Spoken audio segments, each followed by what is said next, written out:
Bienvenidos, mis queridos socios de aprendizaje, a su Learning Talk, la sesión que conducimos los días miércoles a las 7 de la noche, hora de Nueva York, a través de nuestra cuenta de Zoom y transmitido vía Facebook, vía LinkedIn, vía YouTube, para aquellas personas que les interesa el tema de aprendizaje. Y el día de hoy, pues acompañado aquí magistralmente por mi querido Francisco Duarte desde la ciudad del mármol, Miami, Florida, la ciudad del mar y el sol. Bueno, la verdad que el mar y el mall es lo que es Miami, ¿no? El mar y el mall. El día de hoy vamos a hablar sobre la educación del miedo, cómo se educa el miedo. Y lo primero que quiero conversar, como siempre, es el significado de la palabra miedo. Y la palabra miedo proviene de la raíz latina metus, que se utilizaba para describir el sentimiento de temor, de aprensión. A medida que la palabra fue evolucionando, dio origen en las diferentes lenguas, incluida el español, a, transformó metus en miedo para referirse a esa sensación de temor, de ansiedad.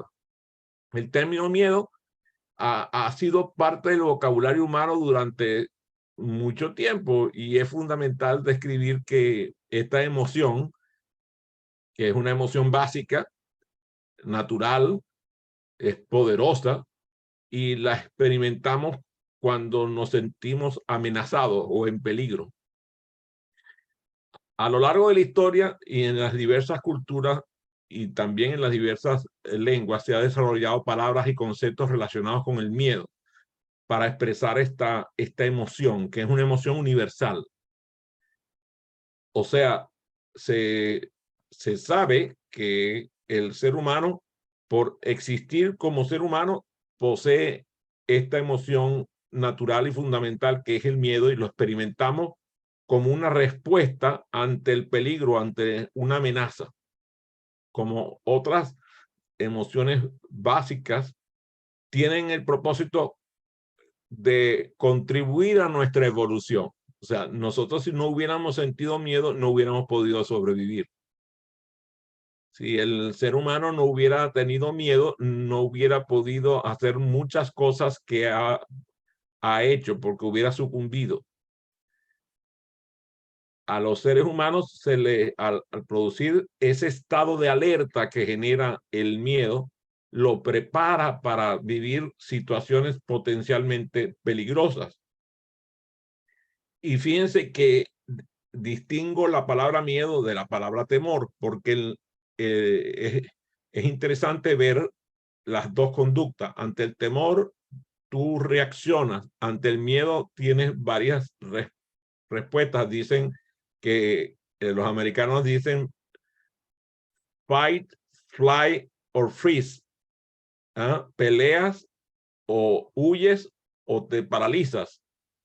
En este caso, son las características claves del miedo. La respuesta ante el peligro activa aquella parte nuestra que nos hace preservarnos. Por ejemplo, yo me imagino cuando la tierra estaba poblada de depredadores gigantescos y muy fieros, la reacción que tenía la gente era precisamente huir ante el peligro y saber presentir ese peligro o amenaza que a veces podía ser real o a veces podía ser imaginaria. Cuando la amenaza la percibes, el miedo ocurre. Dicen por ahí que el miedo más general hoy en día es el miedo a hablar en público. Nosotros por eso contribuimos a formar facilitadores y conferencistas para trabajar el miedo a hablar en público. Entonces, esa respuesta al peligro imaginario que tenemos porque pensamos que el público puede ser amenazante, empieza a transformarse a través de diferentes técnicas. También existe una respuesta de carácter físico. O sea, el miedo desencadena ciertas respuestas fisiológicas. Aquellos que tienen corazón, espero que sean todos, les aumenta la frecuencia cardíaca. También aumenta la respiración, se hace más rápida. Algunos se les produce sudoración, a veces incluso copiosa. Hay áreas del rostro que muestran el miedo, por ejemplo, debajo de los ojos, en las sienes, en la comisura de los labios, en la comisura de aquí de la boca, aquí en la parte baja del labio. Son áreas que el cuerpo reacciona con sudoración ante el miedo. También ocurre que el miedo genera estrés y el estrés produce cortisol. Y el cortisol, además combinado con adrenalina, hace mucho daño. Afecta prácticamente todos los órganos del cuerpo. Estas respuestas a las cuales me estoy refiriendo preparan el cuerpo para reaccionar de una manera rápida y efectiva cuando ocurre una amenaza, cuando ocurre un peligro, cuando ocurre algo que nosotros sentimos que no está bien. Y esa respuesta física, gracias a Dios, la tenemos. Existen, de hecho, drogas que inhiben la respuesta física ante el miedo y se ha comprobado que esas drogas hacen que el ser humano se exponga al peligro de una manera irresponsable, irracional, porque eliminan la reacción física y entonces el ser humano no sabe qué hacer y se expone innecesariamente al peligro. Otra reacción natural ante el miedo es evitarlo. Es evitarlo. Nosotros reaccionamos,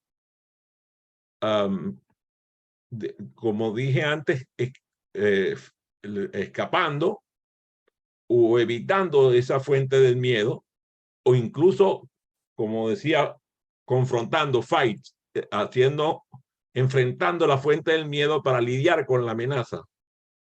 Y es sorprendente las cosas que vemos hacer. A veces vemos a una señorita muy delicada, muy fina, delgadita, con quizás 40, 45 kilos de peso, que se le enfrenta a un monstruo que pesa 120 kilos y que le lleva casi medio cuerpo de tamaño. Y la muchacha delicada hace que el cobarde grandotote reaccione huyendo. Y tú dices, ¿cómo fue que hizo eso? Precisamente porque esa reacción que tenemos, que es instintiva, lo vemos en las madres, por ejemplo, defendiendo a sus hijos. Lo vemos en general en los padres defendiendo a sus hijos, pero en las madres especialmente. No hay una cosa más valiente que una madre defendiendo a un hijo. Esa reacción de evitación o de confrontación también es una reacción natural. Existe ante el miedo una emoción que resulta subjetiva ante el miedo. Y esa emoción, digamos que es una experiencia emocional que varía en intensidad. O sea, hay personas que se aterran ante algo que no es aterrador. Puede ser no aterrador para algunos y terrible para otros. Por ejemplo, les voy a contar que yo no veo películas de terror. a mí no me agradan, no me hacen sentir bien. Mientras mis hijos disfrutan de las películas de terror, se ríen y hacen bromas, yo no. Yo, si es posible, las evito, y si no las evito, las voy a pasar mal. Me acuerdo una vez en la ciudad de Nueva York que vi la película El Resplandor con Jack Nicholson, y lo fui a ver con una amiga mía que era una chica puertorriqueña de escasa estatura, que medía como 1,52 m, yo mido 1,83 m, y yo terminé metido en los brazos de ella así por debajo porque estaba asustado con la película, en serio. No hubo forma, yo no, esa película, una mitad de la película no la vi porque estaba aterrado. Entonces, hay que entender que eso pasa ante las emociones subjetivas que nos hacen comportarnos de una forma que, que es individual, que es personal. Lo que puede ser, por ejemplo, a veces tú ves personas por ejemplo, yo, voy otra vez a poner el caso personal para no meterme con los demás.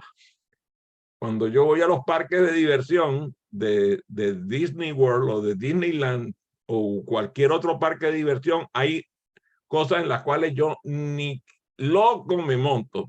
Me da terror. Entonces, mis hijos se burlan de mí. ¿Cómo es posible?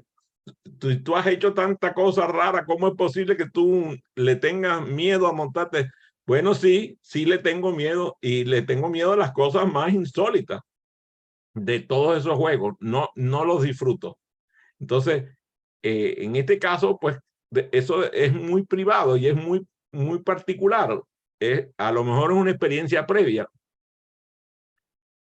El que dicen que el que está mordido de serpiente ve un palo y se asusta. Entonces, eso tiene que ver con esas emociones subjetivas, ¿no? Luego hay una reacción ante el miedo que a mí me encanta, que es la reacción de aprendizaje y adaptación. El miedo puede ayudarnos a aprender y adaptarnos a situaciones peligrosas. A mí me tocó, por ejemplo, aprender a conducir vehículos a alta velocidad. Conduje Gran Turismo mejorado y llegaba a conducir vehículos a 280, 300 kilómetros por hora, que otras personas no se atreverían.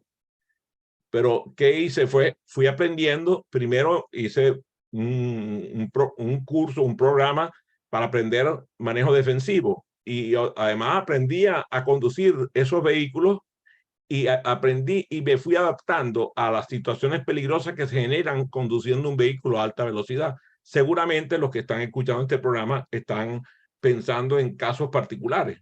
Cuando nosotros experimentamos el miedo en una situación particular, nuestro cerebro empieza a registrar la amenaza y empieza a aprender a evitarla, a vivirla, a abrazarla, a enfrentarla de una manera más efectiva. Entonces, en un momento determinado vivimos el miedo en un grado, y en el futuro el miedo va disminuyendo en gradiente. O sea, vamos aprendiendo a adaptarnos a la situación nueva. Por otro lado, también puede manejarse la reacción del miedo ante el conocimiento. O sea, voy a conocer qué es lo que está pasando, entender el pensamiento negativo, entender la preocupación, entender la amenaza. Eso, los padres y las madres son maravillosos en entender eso, porque los niños, por ejemplo, a veces tienen miedos que les han sembrado, por ejemplo, otros adultos, que los han sembrado sus hermanos mayores, que les han sembrado alguna persona socialmente, y empiezan a tener unos miedos: miedo a la oscuridad, miedo a los fantasmas, miedo en el tiempo mío de cuando estaba pequeño, el miedo al coco, que se decía el miedo al coco. El coco no sé ni qué es lo que era, pero era atemorizante. Entonces, estos pensamientos se pueden intensificar en el miedo, y los padres muchas veces hacen uso de su inteligencia para contribuir a que los miedos de los niños vayan disminuyendo y hasta desaparezcan. El miedo hay que entenderlo como una emoción natural y es útil en muchas situaciones. Lo que no es útil es el miedo crónico. Lo que no es útil es el miedo excesivo, porque incluso puede convertirse en un problema de salud mental.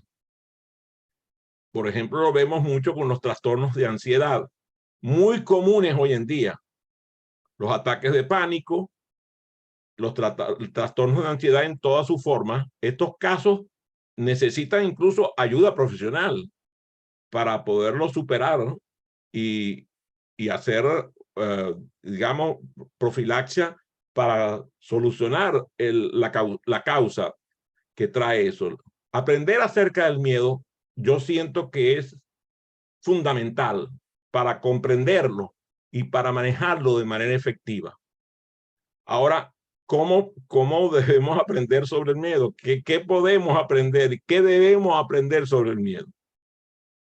Lo primero ya lo dijimos, el miedo es una emoción natural y hay que reconocerla. O sea, no debemos sentirnos avergonzados por sentir miedo, ya que eso forma parte de nuestro ser. O sea, yo soy yo y mis miedos. Y al igual que todas mis características, mis miedos me pertenecen. Solamente que yo a veces no quiero ese miedo y me desprendo de él. El miedo, además, ya lo vimos, tiene un propósito evolutivo. Y ese estado de alerta potencial ante situaciones potencialmente peligrosas nos prepara para reaccionar. Aprendemos, por ejemplo, a escuchar con detalle, a respetar las señales que provienen de nuestro entorno, a detectar las señales de alarma que pueden ayudarnos a tomar decisiones más seguras. Por ejemplo, a mí me encantan los simulacros. Seguramente Francisco, que ha vivido en ciudades donde se hacen simulacros, porque estoy seguro que cuando vivió en Varsovia le tocó, que cuando vivió en Caracas le tocó, que incluso creo que aquí en los Estados Unidos le ha tocado por los huracanes. O sea, simulacros. Cuando nosotros hacemos simulacros, aprendemos a reconocer algunas señales de esas posibles situaciones catastróficas. Y ese aprender, esas señales nos permiten sobrevivir ante una catástrofe real. Entonces, ese propósito de evolución va acompañado de un proceso de aprendizaje que se va volviendo parte de nuestro acervo. O sea, tenemos un acervo de herramientas para manejarnos conocimientos acerca del miedo y cómo superarlo. También tenemos que entender que el miedo no soporta la razón. O sea, el miedo por lo general es irracional. Tiende a ser desproporcionado. Por ejemplo, lo vemos con las fobias. Hay personas que tienen fobia a los insectos. Y claro, a veces los entendemos, porque a mí, por ejemplo, me han explicado que las cucarachas desprenden una sustancia que producen animadversión. Y cuando tú comprendes eso, por lo menos tu cerebro empieza a procesarlo. Pero igual, yo veo una cucaracha y le saco el cuerpo. Dicen que todo grande y malo es cobarde. Yo me declaro malo y grande cobarde. Ratones, cucarachas, arañas no son mis amigas. Entonces, eso es realmente irracional, porque yo con quitarme un zapato de eso que yo uso, que es 12 triple E 46, un zapatazo a una cucaracha y la cucaracha ya no es ninguna amenaza, pero la verdad es que esa sensación que tenemos es una sensación que a veces puede ser hasta excesiva. Reconocer cuando el miedo se vuelve problemático y entonces allí empezamos a buscar ayuda y yo busco siempre la ayuda de vamos a decir, mi heroína más grande contra las cucarachas e insectos, que es mi esposa. Porque ella agarra cualquier insecto y lo saca, ni siquiera los mata, porque ella tiene una conducta pues ambiental, entonces no mata los insectos, sino que los saca para que vayan a su ambiente y no sé cuánto. Entonces, bueno, yo la llamo, mi amor, mira, aquí hay uno de los tuyos, venga a buscarlo y se ocupa de eso. Entonces, en este caso, la exposición gradual al miedo te ayuda a que la fuente del miedo, a través de ciertas estrategias, pueda superarla.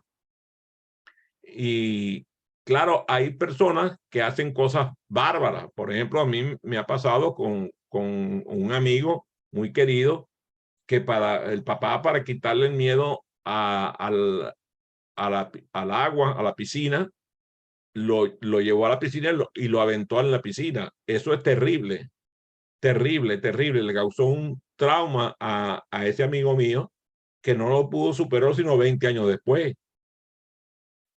Pero en este caso, lo que se hace, por ejemplo, lo que me hicieron a mí cuando chico, es que me llevaron y me fueron poniendo gradualmente, me fueron exponiendo al agua hasta que me enseñaron a nadar muy pequeño y entonces ya después no tenía problema. Cuando tú expones a las personas gradualmente a sus miedos, esa exposición gradual, incluso, mira, incluso en el tratamiento de la fobia y los trastornos de ansiedad, se hace exposición gradual, pero claro, conducida por personas con distinciones en ciencia de la conducta. La comprensión reduce el miedo y entonces aprender sobre la fuente de nuestro miedo nos puede ayudar a reducirlo.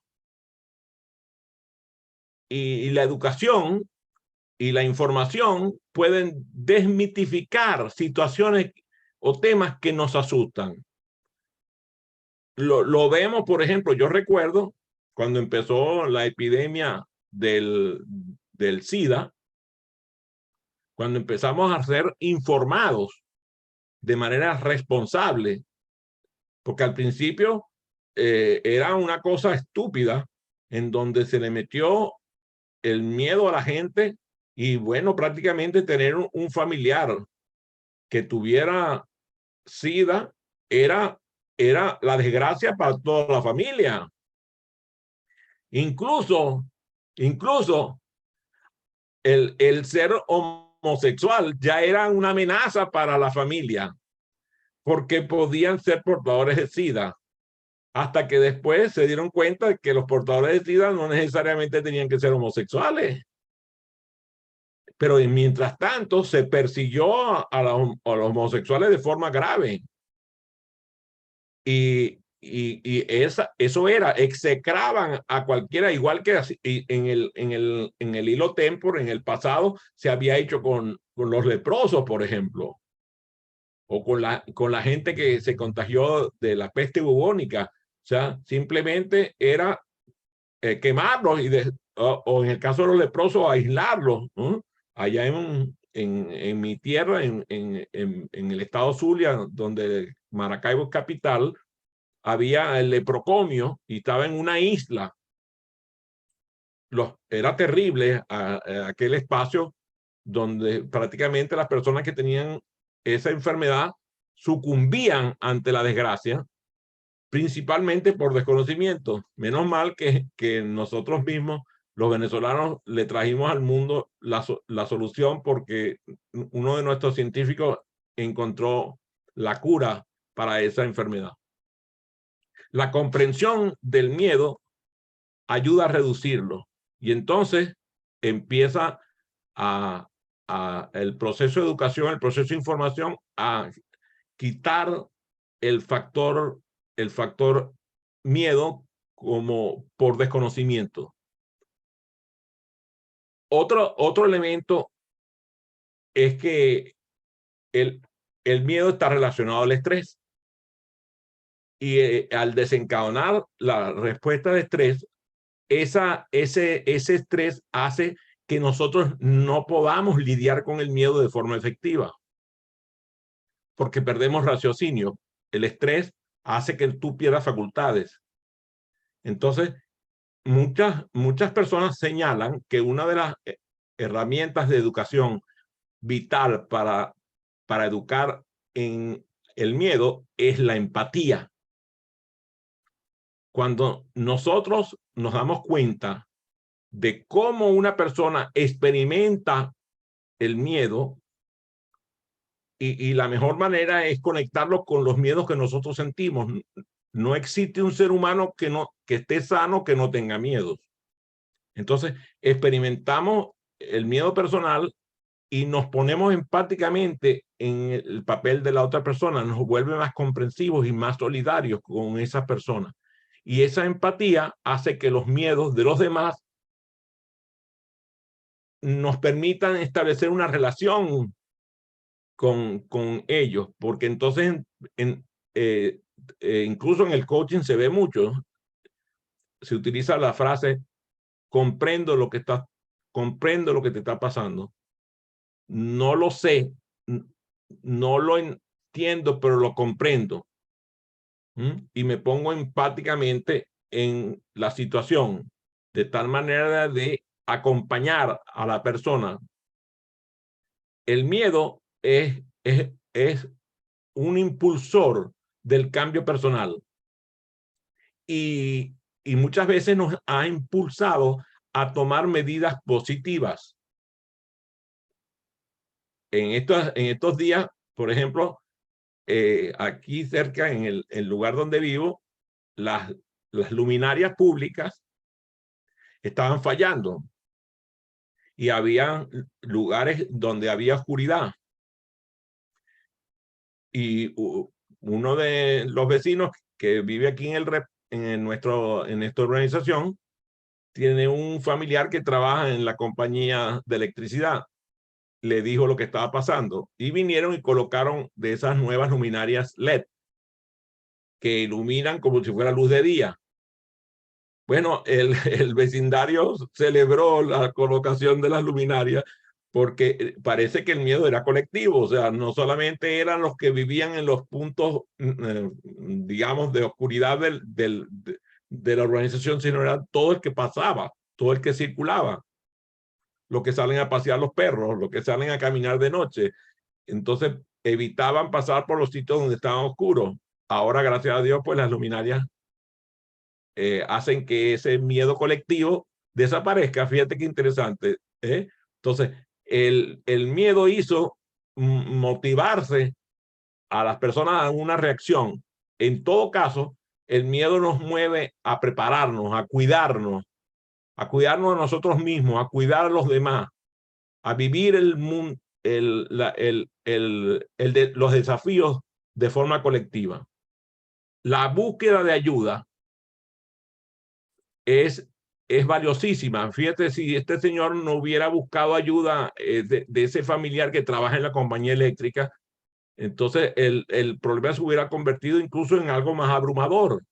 Pero muchas veces pasa que cuando el miedo es abrumador, al buscar ayuda, y no estoy hablando solamente, por ejemplo, de buscar ayuda terapéutica o buscar ayuda de un consejero, buscar ayuda simplemente a veces de un familiar, de un amigo, de un compañero de trabajo, nos proporciona esa tranquilidad que nosotros necesitamos. Claro, la terapia, en el caso de situaciones de conducta, nos proporciona herramientas y estrategias para abordar el miedo de manera efectiva.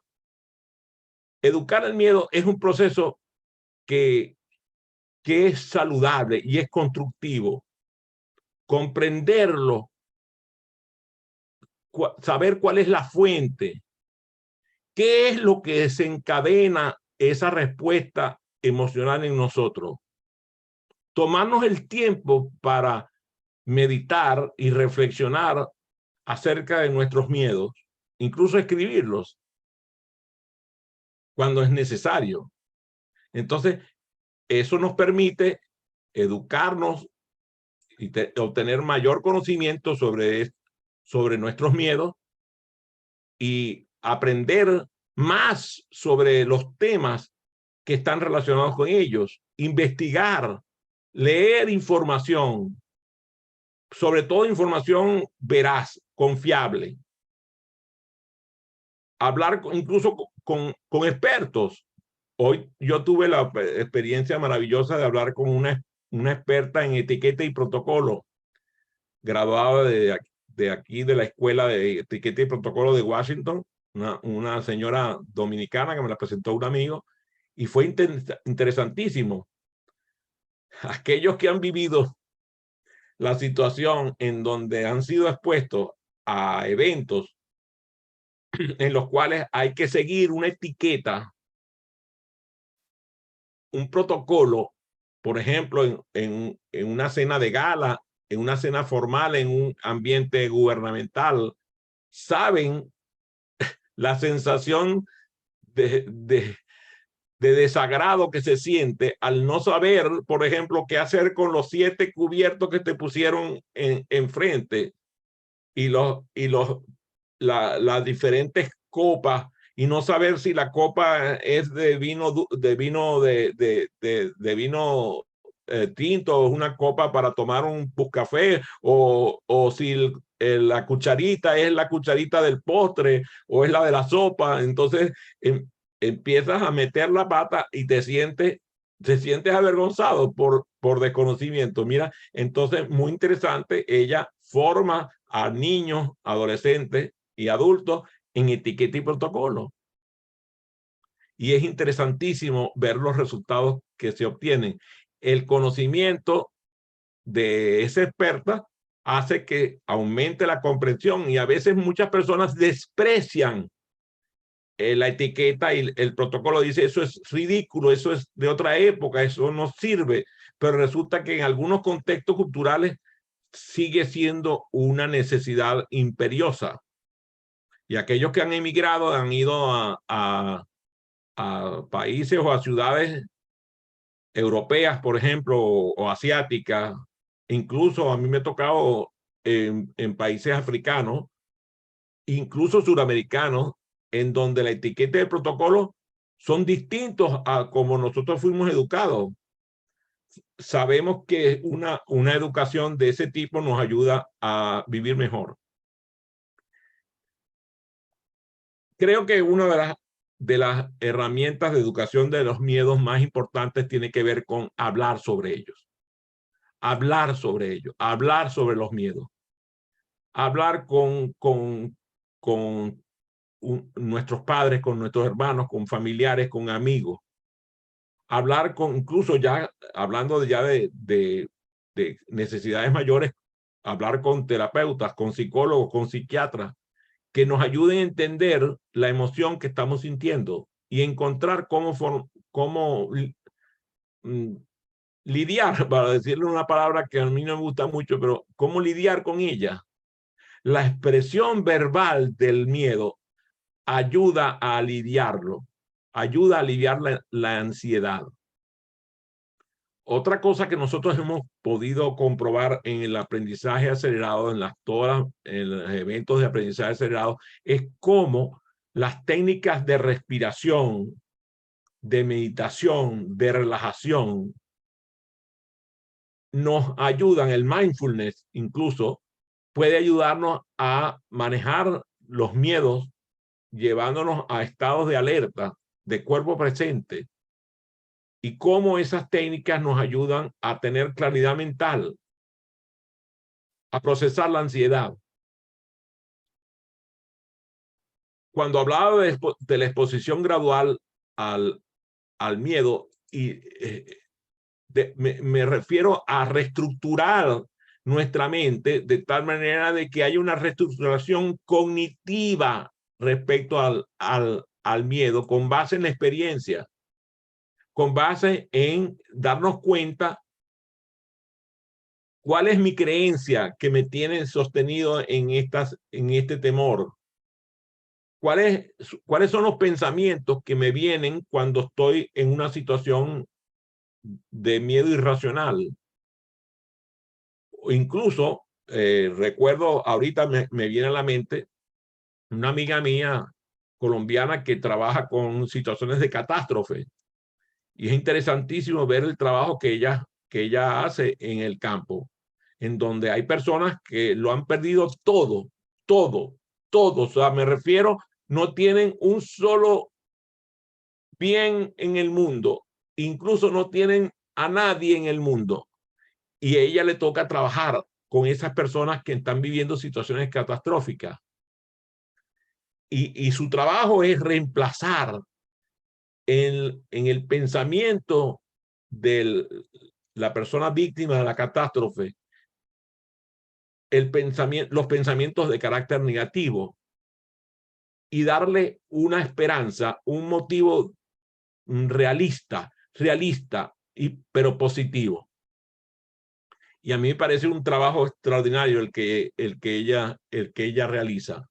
Y ese apoyo social, en este caso de una organización no gubernamental, lo que busca es brindarle apoyo emocional a las personas, que yo siento que resulta invaluable en situaciones de catástrofe, porque además le brindan oportunidades para que compartan sus preocupaciones con otras personas, porque a veces pasa que tú estás viviendo una situación catastrófica. A mí me pasó, pues como algunos saben, viví situaciones catastróficas en mi salud, y el conversar con otros, compartir con otros en las organizaciones que atienden personas que van a recibir o han recibido trasplantes de órganos, me ayudó muchísimo a sentirme que estaba menos solo, que estaba viviendo la experiencia que otros ya la habían superado, o que incluso estaban viviéndola junto conmigo, o que estaban todavía más comprometidos que como estaba yo. Ese apoyo social es fundamental. Y claro, en ese caso, pues yo recibí terapia profesional por parte de psiquiatras. Y fíjense, les confieso algo aquí en público para que solamente lo sepan los que están viendo este programa y yo. El departamento de psiquiatría del hospital iba a mi habitación en el hospital, todo el departamento, o sea, la cabeza del departamento iba con todos los estudiantes de la especialidad de psiquiatría a mi cuarto, porque ellos querían ver qué era lo que hacía yo para estar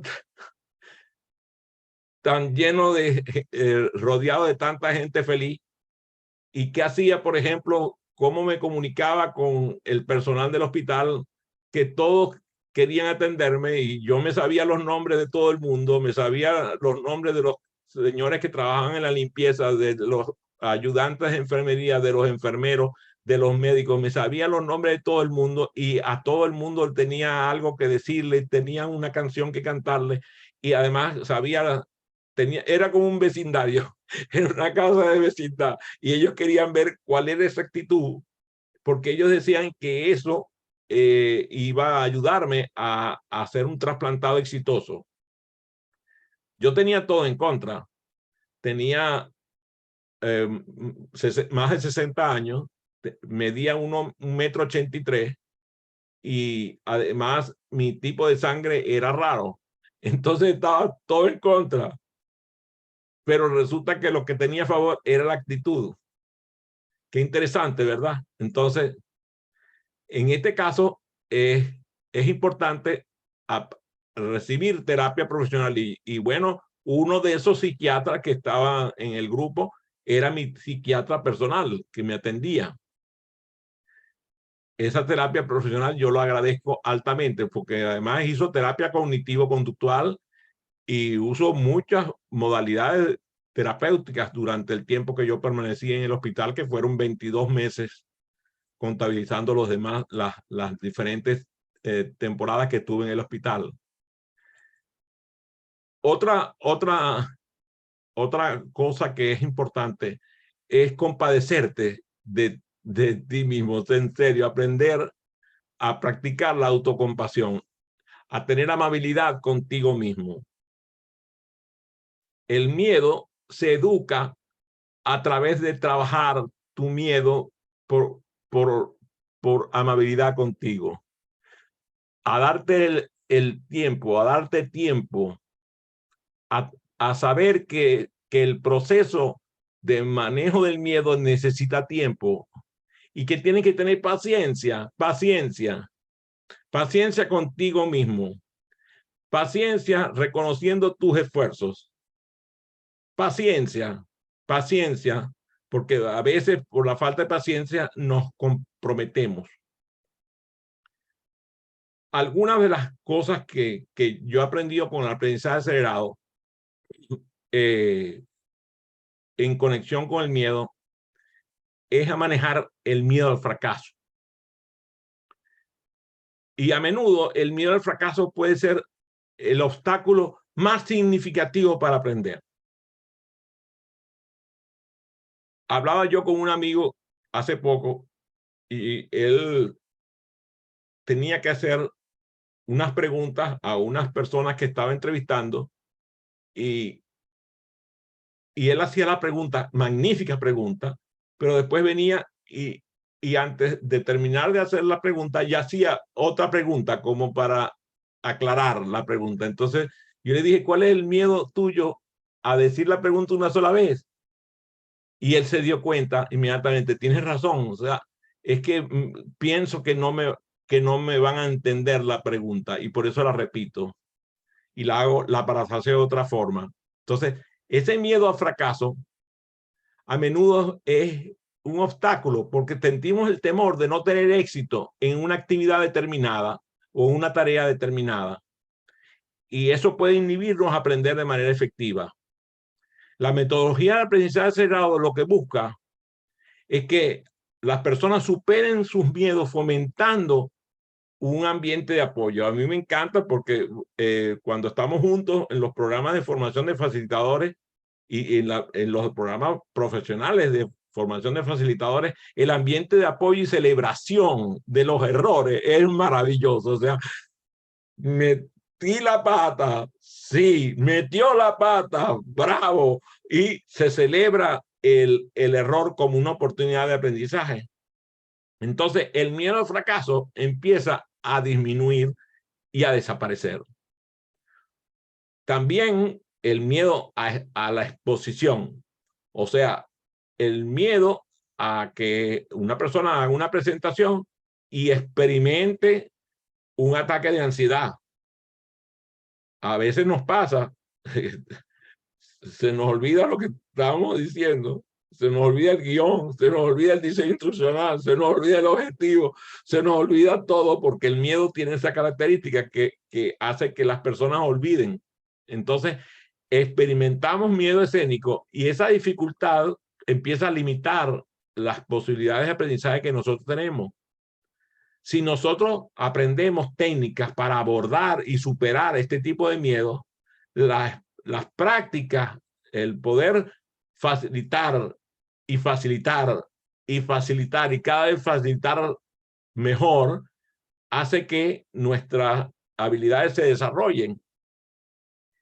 Y por eso, en el caso pues, de los que se forman conmigo como conferencistas, tienen su grupo de apoyo. Y yo no creo que haya algo más valioso que el grupo de apoyo. Le decía yo esta mañana a una persona con la que tenía una conversación, le decía, oye, tú eres amiga de fulano de tal, mira, llámale y dile que te enteraste que él tiene un grupo de apoyo, por favor ofrécete a acompañarlo. Los grupos de apoyo son maravillosos para que los facilitadores en desarrollo o los conferencistas en desarrollo trabajen, porque entonces logran hacerlo en grupos más pequeños. La metodología de aprendizaje acelerado incluye esta técnica de trabajar en cooperación. Es fundamental. Otro miedo que se trabaja mucho en el aprendizaje acelerado es el miedo al cambio. Y en desarrollar la capacidad de adaptación y el cambio constante.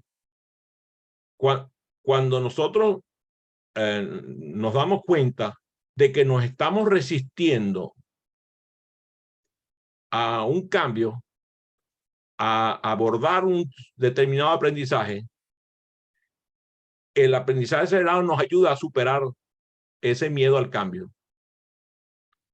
Porque el cambio lo reconocemos como esencial para el aprendizaje. O sea, de hecho, Robert Pike dice, en su cuarta ley, dice que el aprendizaje ocurre cuando la conducta cambia. Por lo tanto, es esencial aprovechar al máximo la metodología de aprendizaje acelerado para abordar los cambios de conducta.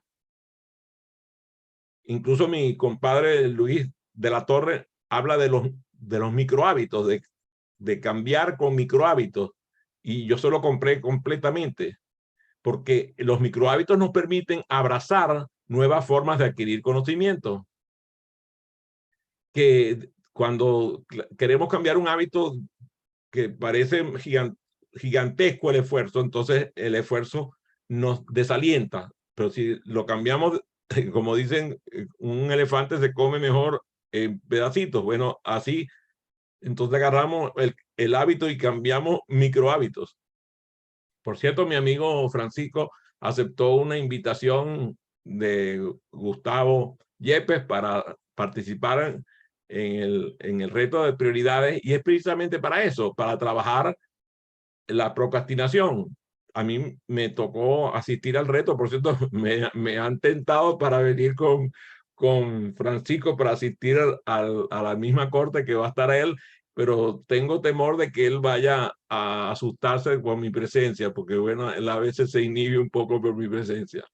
Pero lo importante del programa de manejo de prioridades de Gustavo es precisamente eso, que nos ayuda a cambiar nuestros hábitos de procrastinación de a poco, con estrategias breves que son fáciles de poner en marcha. Cuando nosotros utilizamos la metodología de aprendizaje acelerado, vencemos el miedo a las presiones, a ese entorno que nos hace presionarnos porque queremos absorber y aplicar rápidamente una gran cantidad de aprendizaje.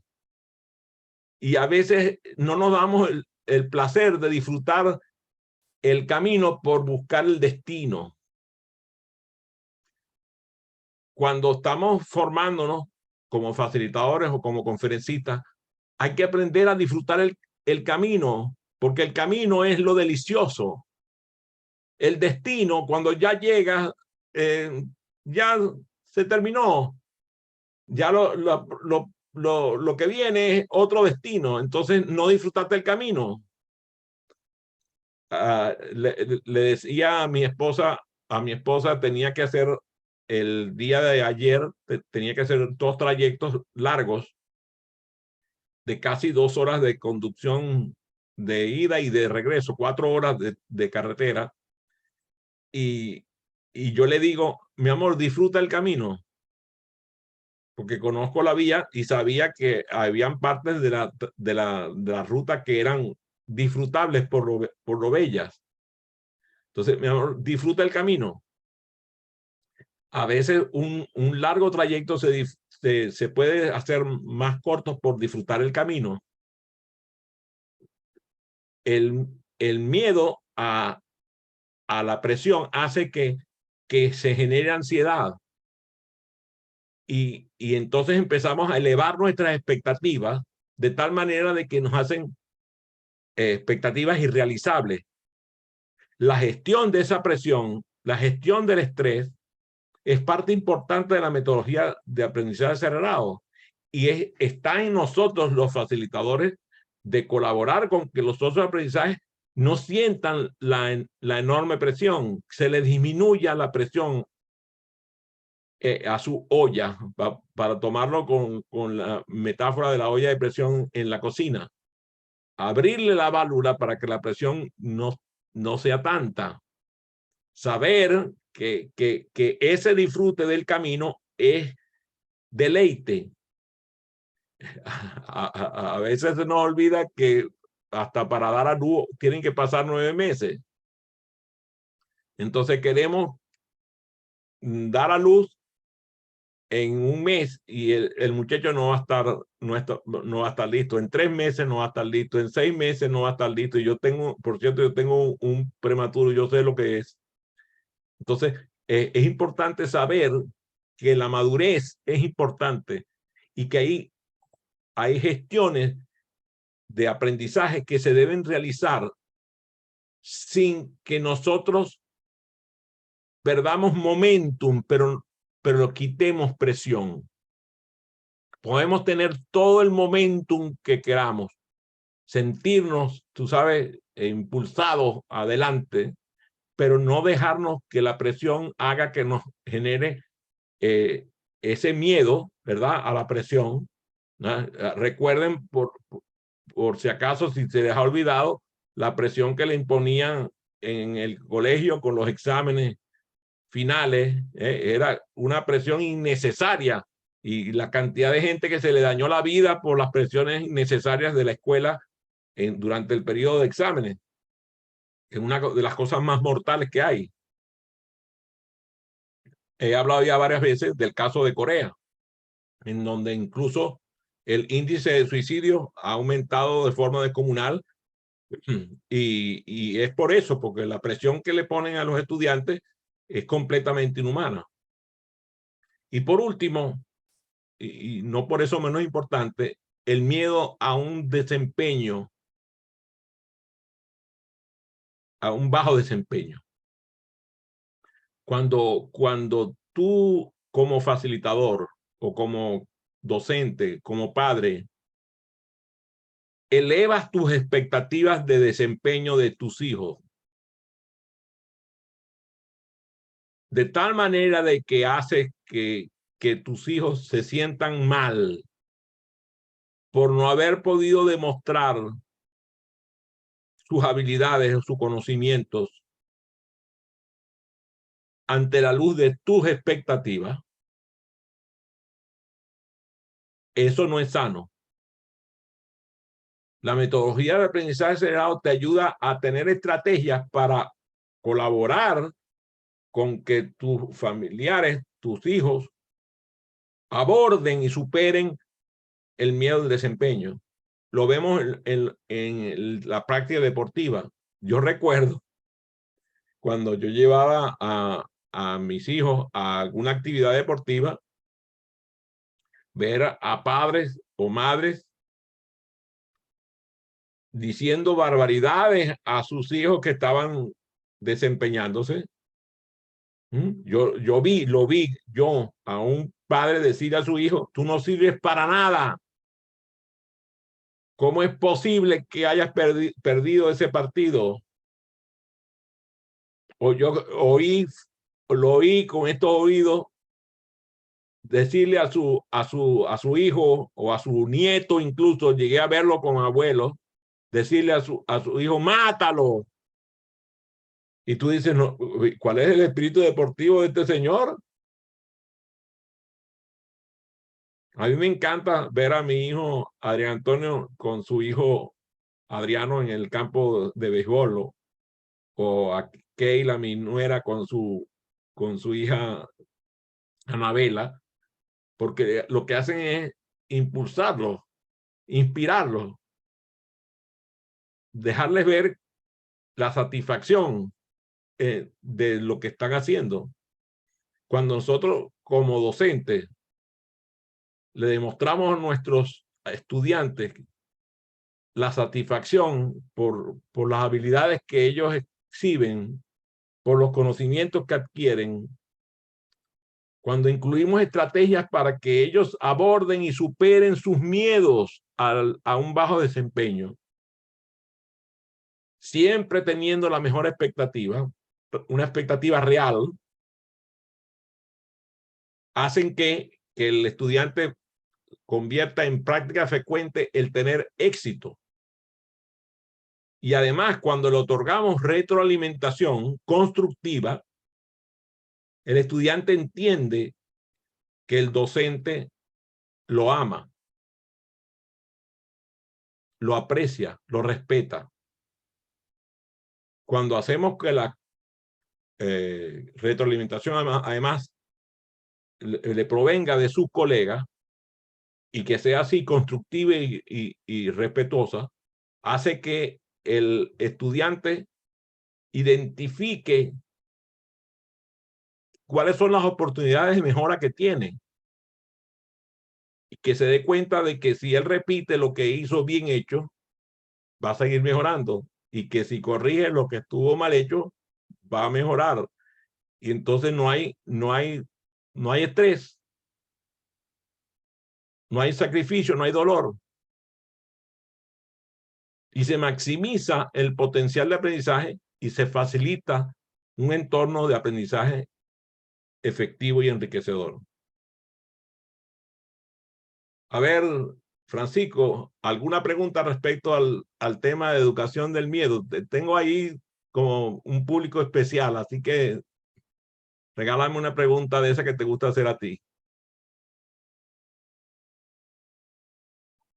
Voy, sí, bueno, interesantísimo y muy importante este tema, Adrián. La verdad, educar al miedo es todo un camino importante, y siento que en la medida que se van aplicando las herramientas para hacerlo, podemos tener o puedo tener unos resultados importantes, ¿no? En mi caso, sí, yo muchas de las acciones que no ejecuto justamente, y conecto mucho con lo que acabas de plantear en este Learning Talk, tiene que ver con qué se esconde detrás de ese no accionar, y justamente puede ser que sean miedos, que no los logro descubrir, ¿no? Tenía una pregunta que hacerte, porque justamente cuando rememoraba mis miedos, ¿no? Y en qué momentos surge esa diferencia que tú estableciste entre miedo y temor, quería preguntarte, dentro de este contexto, la pena, ¿cómo se interpreta la pena? Eso que, por ejemplo, estás en un auditorio y te hacen una pregunta y te enrojeces, ¿eso es qué cosa? ¿Eso es miedo? ¿Eso es temor? ¿Esas reacciones físicas obedecen al mismo miedo? O sea, ¿eso también es miedo? ¿Qué te dice tu intuición? Sí, yo digo que es miedo, claro. Cuando, por ejemplo, te hacen una pregunta sobre la que no tienes o crees tú no tener una respuesta adecuada, yo tiendo a sonrojarme, por ejemplo, y asumo que eso se llama pena. Oye, me da como pena, dicen, no tengo muy claro qué es eso, pero sí, lo asumimos generalmente como que me da pena, pues, ¿no? Muy bien. La vergüenza, pues vamos a Exacto, la ponerla de esa vergüenza es forma. correcto. El término Ujú, sería eso, vergüenza, exacto. Vergüenza de no saber, pues, en todo caso. ujú. Y dime una cosa, ¿y cuántas personas no saben? Pues yo creo que todos, en realidad, en algún momento, pues, Mm, imposible, ¿no? Que todos sepamos todo, ¿no? ¿Y quién te dijo a ti que había que saberlo todo? Claro, pero por eso te digo, esas son las creencias que subyacen y que además nos inculcan, y posteriormente, cuando surgen este tipo de situaciones, pareciese como que tenemos la obligación o la necesidad de responder, ¿no? O de saberlo todo, ¿no? Y quizás ahí está, te imaginaste que tú tenías que responder. Ujú. Te lo imaginaste. Nadie te dijo que tenías que responderlo. Sí. Claro, si tú te la diste de experto, llegaste, tú sabes, con ínfulas, sin humildad, y te la diste de experto, claro que te vas a avergonzar. Pero si tú llegaste humildemente diciendo, mira, esto es lo que yo conozco, y si no conozco, no se preocupen, yo me voy a encargar de averiguarlo después y compartirlo con ustedes. entonces las cosas cambian.